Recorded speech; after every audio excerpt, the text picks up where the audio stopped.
Welcome back to Mcoc Al Bundy Rules. I've had some requests on this Morningstar fight from June 2021, EQ. So we see Hertz Locker, don't use the same attack special twice in a row or land a heavy really quick. Don't hit into the block based on explosive personality. We got a Rising Sun, attack gains the Fury. Once you get 10, you're going to get past the generation. So before you hit 10, make sure you do heavies are going to be some of the main items there.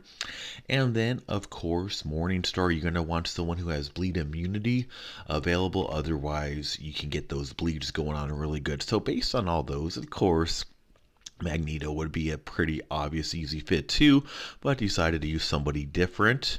So in case you don't have Magneto or want to do something different, so using Black Widow Clairvoyant here.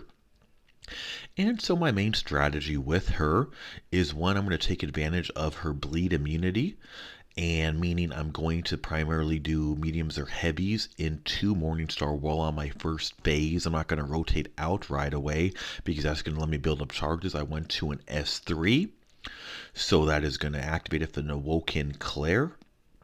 That is going to get that Death Touch activated nice and easy to include at the max with the 20 charges there.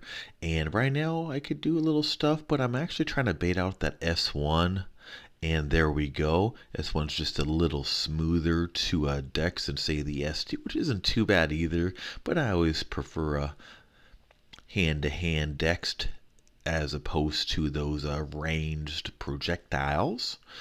And so again, remember, you can't use the same special attack twice in a row. If you do, you need to land a heavy almost immediately. With Claire, she does very multi-hit specials, so you want to land her S2 with like pretty much no more than one Fury on there. And then the next attack needs to be a heavy, because if you hit the 10, you're going to start to do generation. You see I'm at 9 right now. So next attack, I just want to go ahead and do a parry heavy, resets me. So that lets me get better damage on these attacks, especially those S2s. And then it prevents me from hitting the generation. Additionally, while keeping it on her first phase, on the bleed phase, this allows me to exploit Morningstar's bleed immunity while allowing me to heal each time I do an S2 as well. So it works pretty well. So it's going to be a decent amount of hits in this fight, but it's going to be a pretty easy fight using this basic strategy. Watching the Fury count, only using the S2 when you're very, very low on the Fury count, like 0 to 1. And trying to remember not to use the same special back to back, although I've already done that a couple times.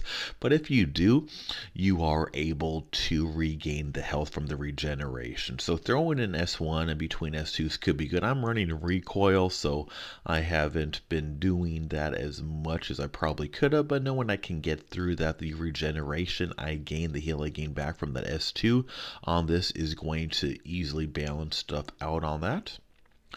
And gonna work on finishing this fight up here. Gonna go ahead and rotate out of the S2 to an S3 now. Again, I got my use some heavies to exploit my charges on her. Did that S3, gonna get Death Touch going on.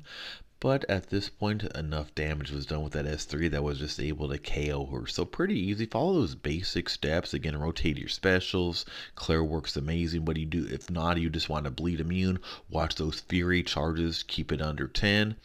And other than that, it's going to be pretty simple with a variety of champions could work. Don't forget to click that top left icon. Subscribe to Mcoc Al Bundy Rules. Be sure to check out my playlist too. I have the new EQ material. I have 7.2 walkthroughs.